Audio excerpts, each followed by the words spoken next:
Hello বন্ধুরা, আমি Mamun new Holland থেকে। আপনারা দেখতে পাচ্ছেন নিউ হল্যান্ড 3700-2 অ্যাক্সেল। আজকে আমরা কথা বলবো একটা টপিক নিয়ে।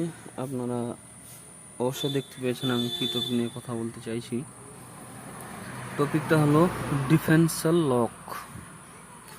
এটা বলার আগে আপনাদের একটা রিকোয়েস্ট করতে চাই, যারা যারা আমার ভিডিওগুলো দেখেন, অনেকেই ভিডিও দেখেন কিন্তু সাবস্ক্রাইব করেন না। আমি নতুন, দয়া করে আমাকে সাপোর্ট করবেন, আমার চ্যানেলটা সাবস্ক্রাইব করবেন এবং আমার সাথে থাকবেন, লাইক করবেন, শেয়ার করবেন।